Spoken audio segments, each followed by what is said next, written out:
What's up, everybody? Welcome into another edition of Crush City Territory. I'm Chandler Rome, joined by Tyler Stafford, who made us redo this once already today. Usually, we're pretty good at just going and like not having to break, not having to edit anything out. But Tyler, you messed it up. How do you feel? It lasted 3 seconds, and it was because you double clicked it. So I don't want to hear any excuses. I'm very tired. Quit fussing, Chandler. Okay, that's going to be on a T-shirt before you Mhm. know it. So will surplus and untenable apparently. Dereliction of duty. That's Sure. another of my favorite. Um, you were all right. Everyone that listens to this, everyone that comments, Mhm. everyone that very nicely subscribes to The Athletic and subscribes to Crush City Territory, which you should continue to do both of those things. All of you are right. There is no infield surplus. Mhm. All of you are right. There was going to be somebody that gets hurt.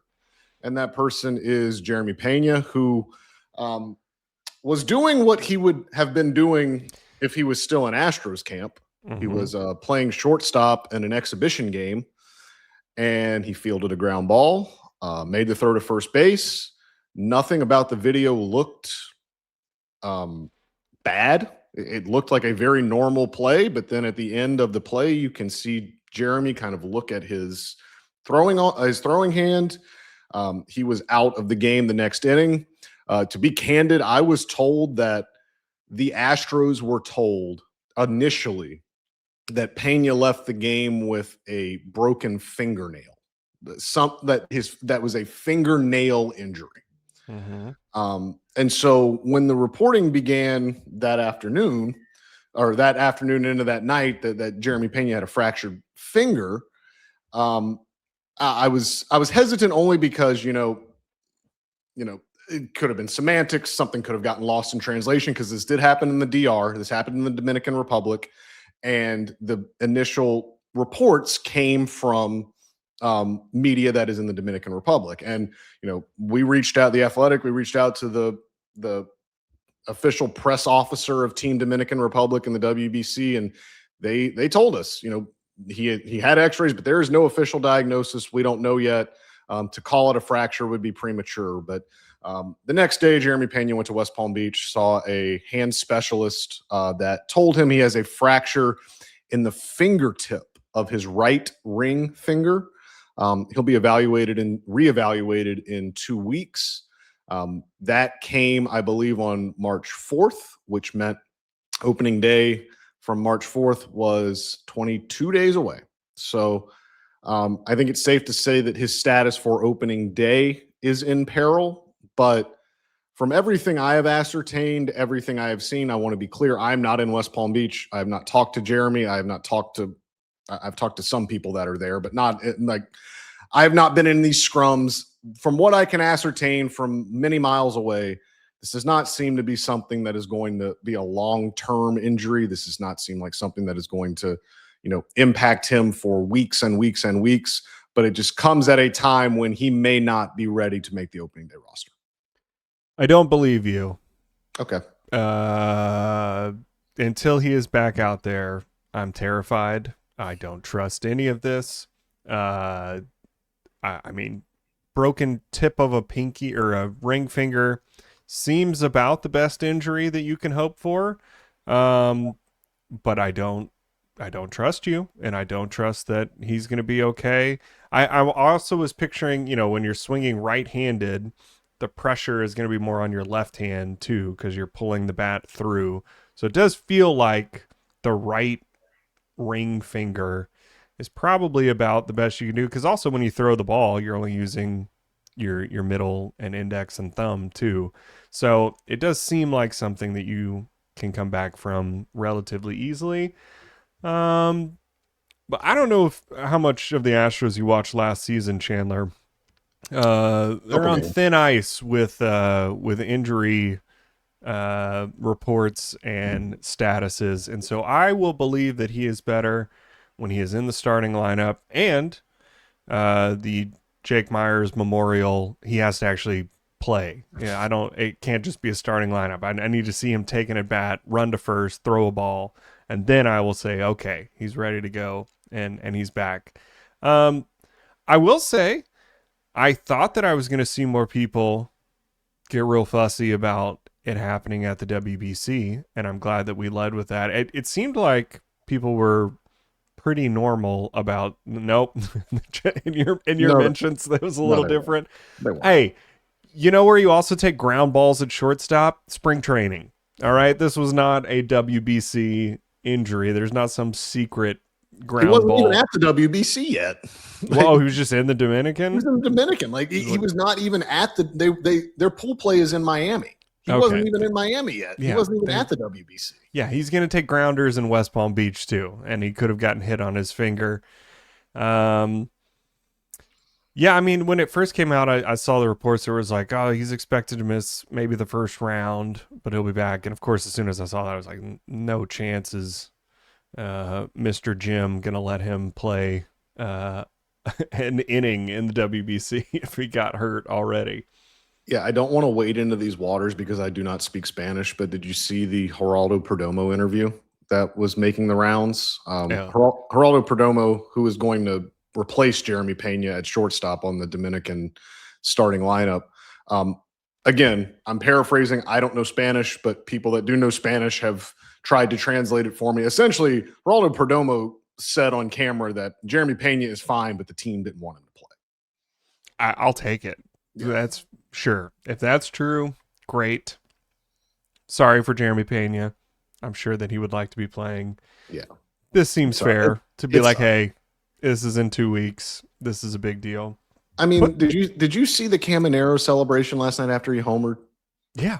Like it sucks for Peña. It sucks for Peña that he can't be a part of that. Like, come on, this tournament's awesome. Like, it really is. Like, and it. But at the same time, if opening day were 6 weeks away, I could see it. You know, maybe you can hang around with the team, whatever. But they're gonna want. I mean, at this point, I want every Astros player getting imaging done every day, just because that seems to be an issue. Mm-hmm. Let's get some images in there, whatever that means. Just more images. But yeah, I mean, he's not going to get to play, which is too bad because I was really looking forward to seeing one notable Astro player in the tournament. But go Shea Whitcomb. Zach DeCenzo's playing at Dyken Park right now. I should probably be there. I should probably be there, but I instead am doing this. How was Dyken yesterday? Was it bumping? It was, it was interesting. Well, first of all, if you want to watch WBC, it's always on Fox One. You can stream on Fox One. If you're watching on YouTube, there's a QR code that you can start a 7-day free trial at fox1.com, and they're going to stream all of the WBC. So watch on YouTube. Scan the QR code, fox1.com, 7-day free trial. You can watch all the WBC games, including the U.S. and Great Britain. Tonight, we're recording this on Saturday, and then Monday night will be Team Mexico against Team USA, which will be incredible. You will see a member of the Crush City Territory host panel participating in a pregame activity before Mexico USA, so get ready for that. So I say this all to say yesterday, so Mexico played Britain in the first game yesterday and on the afternoon, and the Mexico crowd was lit. It was 12 p.m. on a Friday. I did not expect there to be a ton of people there, but they showed out. They were loud the whole time. It was weirdly a pretty tense game for them with Britain, and it didn't break open until the latter half of the game, but they were loud the whole time. It was awesome. Just goes to show you that prime time Monday night with Team USA in attendance, that is going to be a bonkers atmosphere. Mexico and the U.S. The Team USA Brazil game, like at the beginning, it was obviously pretty lit. Judge hit a homer in the first inning, and the place went nuts. But the way that game was played, Brazil walked 17 guys. USA left 20. They left 13 runners on base and went 5 for 21 with runners in scoring position. Just a lot of missed opportunities, not a lot of good pitching from Brazil, excuse me. It took the crowd out of it, which was not fun. But at the beginning, when Judge hit that homer and the introductions and everything, it was a cool little atmosphere. Yeah, it looked fun. I agree.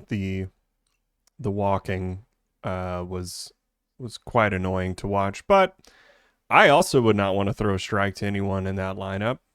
So don't blame me for that. But yeah, I mean, what a fun atmosphere. I had a buddy go. Shout out Danny. He texted me from the game, said the atmosphere is fun. So yeah, it looked like fun. It's also fun to get into Dyken Park before the season starts. Any updates there you want to share? How'd it look? For our wealthier listeners, the Diamond Club has been completely renovated, and it looks very nice. Big news for me. It looks very nice. So if you frequent the Diamond Club, if you enjoy the Diamond Club, if you can somehow afford season tickets in the Diamond Club, first of all, I don't know what you're doing listening to this. Second, you're going to enjoy the new renovations because everything looks very good there. Otherwise, they have some different signage in the outfield just for WBC stuff. They have some different sponsors on the I like that it's all night mode. Yeah, all the ads are dark. It looks cool. But and I saw the big star out in center field is back. They're not playing. They're playing deep in the heart of Texas in the 8th inning now for WBC games, not during the 7th inning stretch like they normally do. Excuse me? Yeah. Why? I'm surprised they're playing. I'm surprised they're playing it at all, but they're playing it in the 8th inning instead of the 7th inning. And before the game yesterday, before the U.S. Brazil game, they did the big opening ceremony that night instead of for the day game. And they had a mariachi band from, I believe it was Sam Houston. I don't know if it was Sam Houston State or a high school, but I think it was Sam Houston State. And they sang a George Strait song, and I can't remember which one it was, but it was such a melding of culture to see a mariachi band singing a George Strait song. It was I'm not here for a long time. I'm here for a good time. It was out. I don't know what it's called, but so they did that. It was interesting. That's the story of Team Brazil after they get knocked out in 2 games. They're hanging in there. It's scoreless right now, in the middle of the 5th. Look, I be fully candid. I know more about Team Brazil now than I did 48 hours ago, but pretty much everyone you talked to yesterday before the U.S. Brazil game, everyone just kind of thought this is going to be a run rule. This game is not going 9 innings. Brazil has not won a WBC game in its country's history. They have not been in the tournament since 2013. They had one player last night on their roster that had any major league experience. We'll talk about him a little bit later, but they literally had a teenager pitch the 2nd inning last night, and they hung in there, man. It was Manny Ramirez's kid hit 2 homers. They made pitches when they had to. Again, this could have, and probably for the U.S. should have been a run rule. They left so many runners on base, couldn't get a big hit. But kudos to Team Brazil for staying in the fight. And right now they're scoreless with Italy through 5 innings. So they're showing out a lot better than I think a lot of us in the media thought they would. Because it's one of my favorite parts about the WBC is seeing the talent discrepancy, because look, even as bad as the Colorado Rockies were last year, they can beat any other team on any given night. There's a chance that can happen. It is so fun to watch college kids and a 17-year-old come in and face this lineup. And I happened to read a very good article about this 17-year-old from Brazil. Can you tell us more about that, Chandler? Yeah, so it's funny how things work out sometimes. So for those of you that did not see him or don't kind of know what we're talking about, I'm going to put my story on share screen on the YouTube broadcast, but only just so you guys can see his face and just kind of see, get a sense of who this kid is. So his name's Joseph Contreras. He's 17 years and 291 days old, which means he is the youngest player to ever appear in a WBC game since 2013. He is a senior at Blessed Trinity High School in Roswell, Georgia, which is not in spring break right now. They had class yesterday. They had a full day of school yesterday. And Joseph Contreras got an excused absence because he's pitching in the WBC for Team Brazil. He is the son of Jose Contreras, former White Sox right-hander, very, very well-known Cuban player, one of the first Cuban players to defect, and was a huge name that defected from Cuba to play in the United States. Joseph's mom is Brazilian, which is why he was on Team Brazil. But he's committed to Vanderbilt, but if you look at all the draft rankings, he's probably not going to end up on campus. He's anywhere from like the 30s to 40s in various top 200 draft rankings, prospect rankings for this upcoming draft. So he's probably looking at, maybe a comp round pick, second round pick kind of guy. I doubt he ends up on campus. And after last night, I was going to say, no chance now. Yeah, after last night, I don't think he'll end up on campus.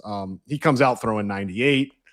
He throws the fork ball that Jose Contreras once threw. He got a split, but look, he was always on the schedule to pitch last night. But their starter, Team Brazil's starter, I think needed like 30-something pitches to get through the first inning. So they were getting him hot in the first inning.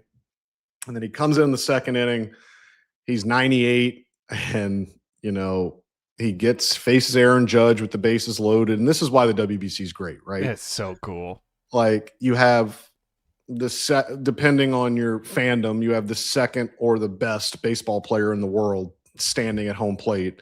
And you have a kid that should have been in math class earlier that afternoon pitching to him with the bases loaded, and he ran a sinker in on Judge's hands, broke Judge's bat off, sawed him in half, 5-4-3 double play, comes off the mound, and now he's a viral celebrity.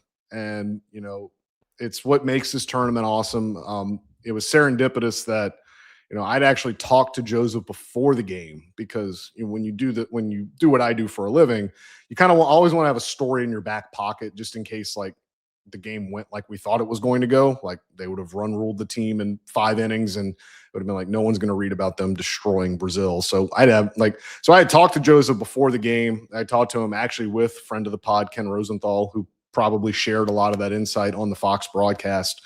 But the minute that he got Judge to ground out, my editors were just like, you got to get that story in now. Like, we don't want to hold it. Like, you write it now. So if you looked up at any point in the third inning and you saw me frantically like writing 600 words in 20 minutes, that was my normal state. So he seems like a great kid.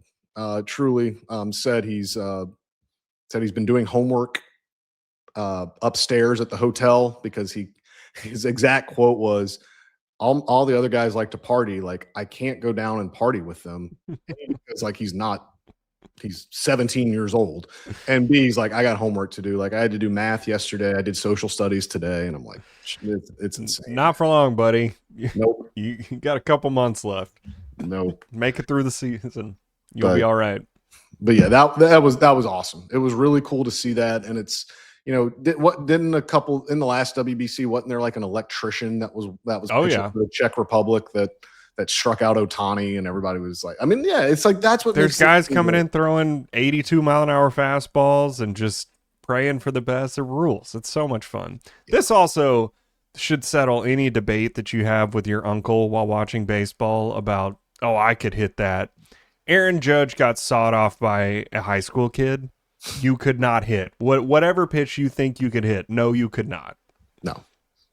But that was unquestioned to me the highlight yesterday. Yeah, it was awesome. Like, I get Judge hit a homer. Bryce Terang was good from the 9 hole, but yeah, like that kid coming in, 17 years old. I think they brought him to the podium today, this morning, just so he could kind of like bask in his glory. He did a whole press conference today. It was cool. It's cool, and it's one of the reasons why this tournament's great, and it's one of the reasons why. I know it pains Astros fans, and it pains, fans of other teams when their guys go to play in this tournament, but it's why they love to play in it, because of just, it's such a unique event that is such a good representation for the sport, and a sport that needs it, honestly. But they should bring the, whoever represented these countries from last year's Little League World Series to all of these games too. I want to see the crossover of everybody. It's so fun. All right, from your lips to Rob Manfred's ears. They'll get That's it not a done. bad idea. Maybe in the quarterfinals, get these kids out there, have them sit on the bench in there. It'd be fun. So now that Astros fans will not get to watch Jeremy Peña play in the WBC, they don't get to watch Isaac Paredes play in the WBC either because his hamstring blew up last year. Tony Perez-Chica had an aggressive send. Tony Perez-Chica had an aggressive send from first base yesterday for Team Mexico, and it worked. Guy scored from first on a double. Very aggressive send, but that's the only Astro that you can watch at Dyken Park in the WBC is third base coach Tony Perez-Chica. Andy Pettit. Oh yeah, he's the pitching coach. He told Brian Michael McCann. Wacha. He told the U.S. pitching staff to give up 2 homers to Manny Ramirez's kid yesterday. Boy, you should have heard them talking about Michael Wacha's changeup. That was Waino's on the broadcast. Adam Wainwright and Wacha are very close. Well, and that changeup is awesome, so it makes sense. Yes. It's a curveball basically. I mean, they were probably reading the media guide by the 6th inning when Brazil was walking 3 guys an inning. But it was a slog. But yeah, man, it's so fun watching. I love just having all the games up. I'm just watching everything. I'm having a lot of fun. So now that we know Jeremy Peña is at least his status is in doubt for opening day. I'll throw the question to you, Tyler, because everyone hates when I talk about it. So you're going to get to talk about it. Is the infield surplus solved? Definitely can't trade Paredes now. I mean, I don't trust this finger, and I don't trust the people looking at the fingers to make sure that the finger is okay. Until he's back out there, you got your surplus solved. If only there were some Gold Glove shortstop ready to go already on your roster that you could slot over there, let Paredes play third base. Oh, wait. That's why we have all these people that Chandler won't let us have. He keeps forcing the Astros. That's my favorite genre of people in your replies, the ones who think, well, if you just would stop saying this, the Astros wouldn't think about trading Paredes. Or that it's like that I'm like manifesting it, or that like I want it to happen. It's like that. I'm just telling you what I'm being told. Like Chandler barely thinks about the Astros while he's there. I promise you, when he is at home, he is not having additional thoughts about the Houston Astros and what they should do with their roster. You could not be more accurate. Yes. Yeah. There's your lineup now. Correa's at short, Paredes at third, Altuve. What a fun! I can't wait to see an Altuve flip to Correa, and then just a cannon arm coming from Correa over there. I'm ready. Let me see it. So, is it solved in the short term? Yes. Like if Jeremy Peña is not ready for opening day, they are completely covered. Like it's plug and play. You and Joe Espada, Foul Territory, the Daily Show, they were in camp on Friday, and Joe Espada did an interview on Foul Territory and said Carlos Correa will be the shortstop if Jeremy Peña is not ready for opening day. So take the thought of Isaac Paredes playing shortstop out of your head. Carlos Correa is going to short. Who had that thought? There were people. There were people that asked. There was not. There were people that asked. That's not true. Yeah, there were. So Paredes will play third. Correa will play short. Again, with this, even with the audit they did on the return to play procedure, and even with, having a new trainer and having a new strength coach, like you never want to take anything for granted with an Astro and injuries. But at least on the surface, this does appear to not be a long-term thing. This seems like something that at best Jeremy Peña will not need to miss a significant amount of time.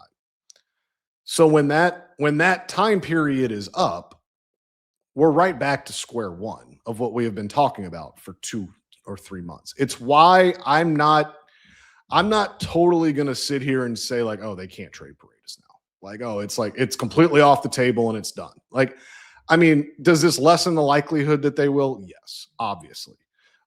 Is this the sort of jump scare to maybe like really make Dana Brown reconsider kind of the thoughts? Because again, like you guys can yell at me all you want. You guys can tweet at me and comment on my stories that I'm the one pushing this. Like, guys, I'm not pulling this from thin air. This isn't something I made up. Like, this is what they are doing. They have been shopping Isaac Paredes internally and externally to the rest of the baseball world. They've been shopping him for 2.5 months. Like, this is not like I'm sitting here and like the Astros are not doing this. Like, yes, they have been trying to trade him for 2 months.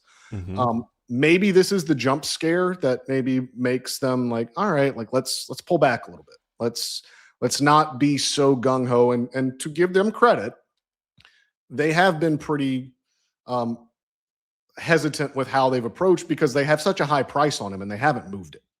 And they've been very cautious about that. They're not going to sell him for pennies on the dollar. And this is only going to reinforce that. But if Jeremy Peña is back within a week or two of the season and everyone else remains healthy, then this is what you're counting on to make this work. You're counting on freak injuries that Jeremy Peña, like one that Jeremy Peña just said. You're counting on all of your other guys to have something similar happen.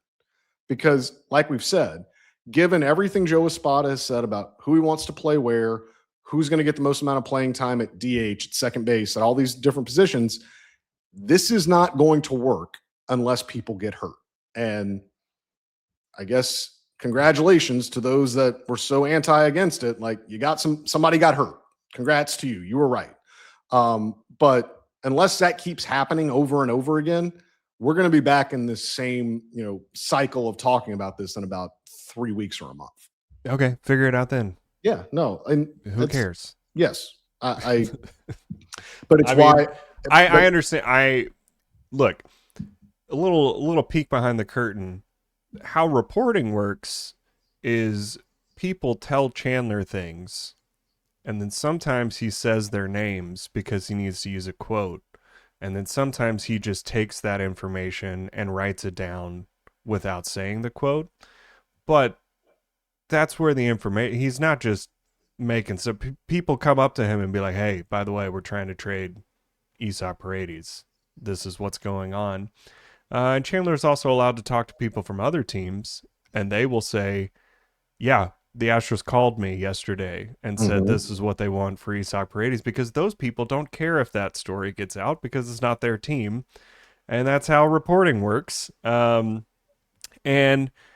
yeah, of course it's going to happen at some point, but not right now. You got opening day in 3 weeks. And I mean, look, you talk about freak injuries. You know who gets injured quite a bit is a lot of the people on the Astros that they're counting on that are filling these spots.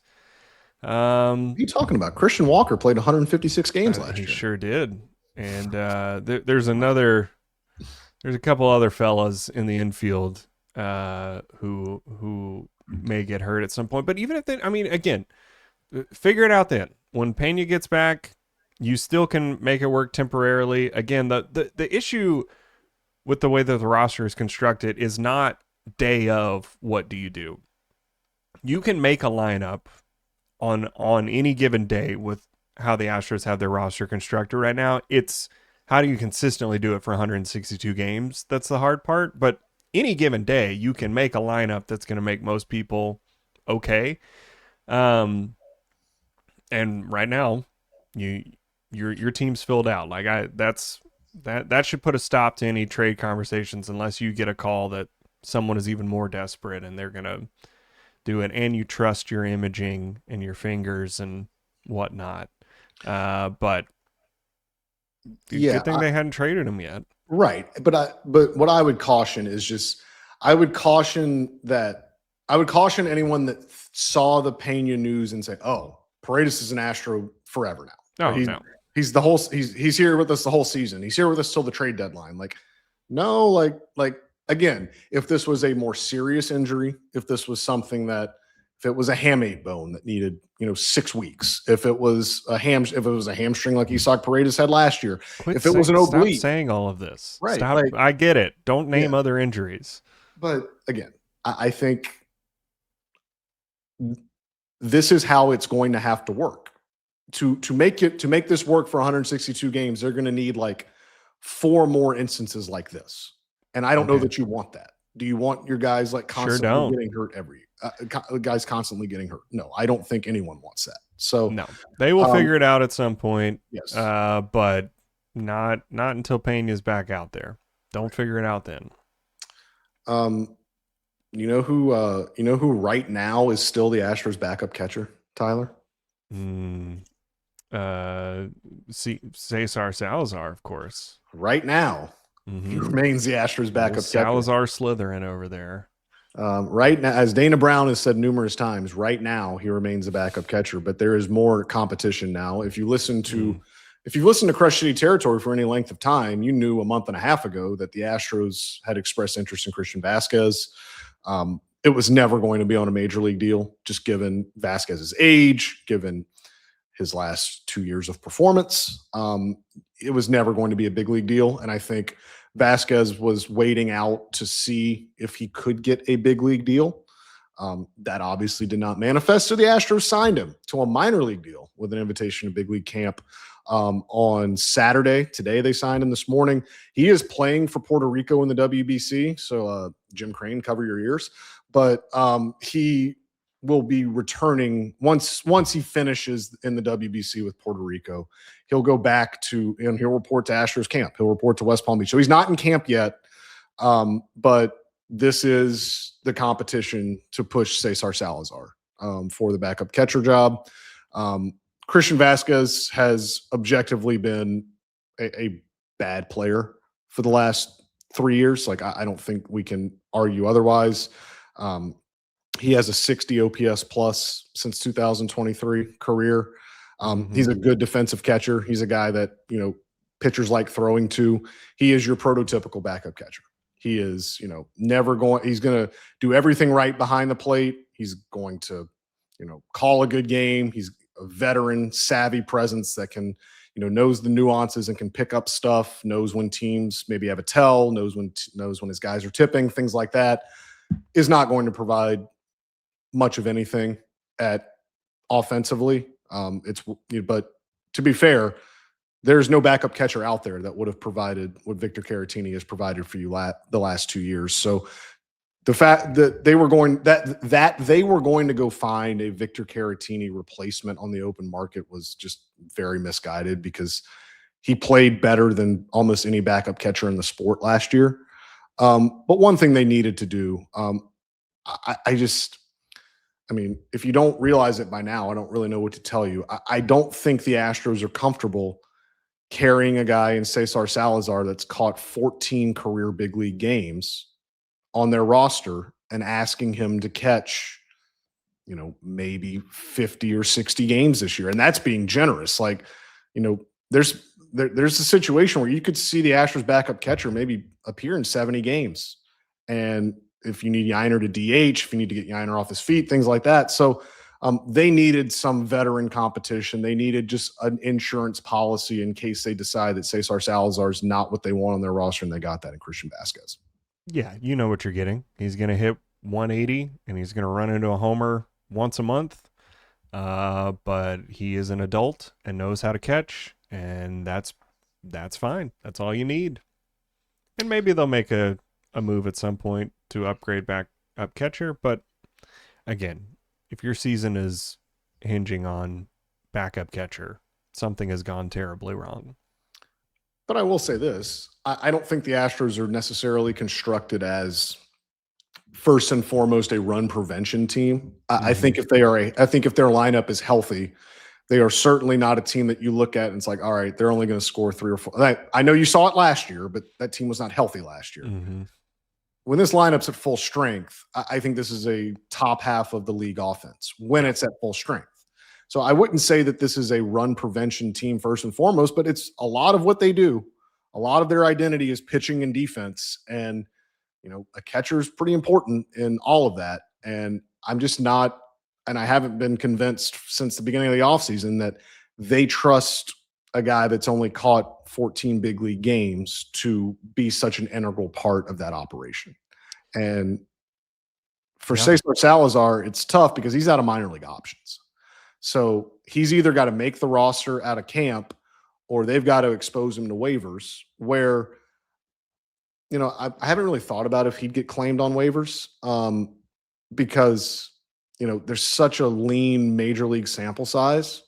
But there are other teams out there that are not trying to win. There are teams out there that have open spots that could give him some runway, that could just be like, hey, you come be our backup catcher. We don't mind playing you, catching you 60, 65 games a year because we're not trying to win. And Cesar Salazar is an excellent clubhouse guy, like excellent vibes guy.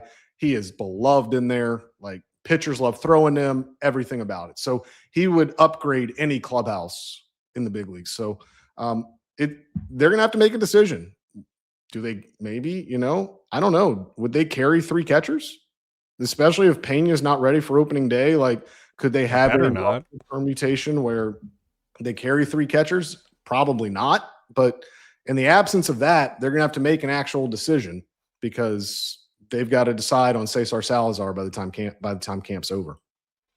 Yeah, we'll see. I mean, obviously Vázquez is playing in the WBC, so just be watching from there. But again, I mean, you kind of know what you're getting with both of those guys.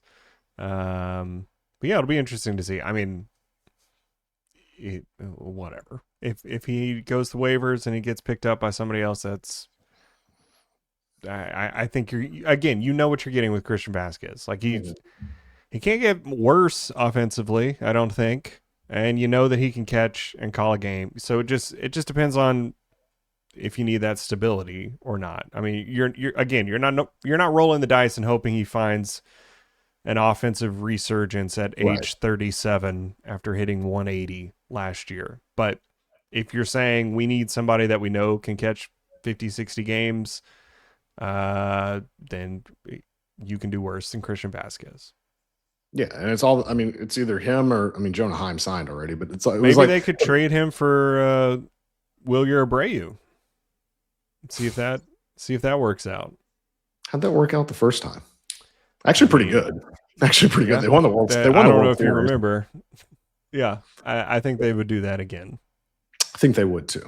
But I think they'd prefer the Wilson Contreras for Jose Urquidy that they had lined up. Mm-hmm. They wouldn't have had to do that.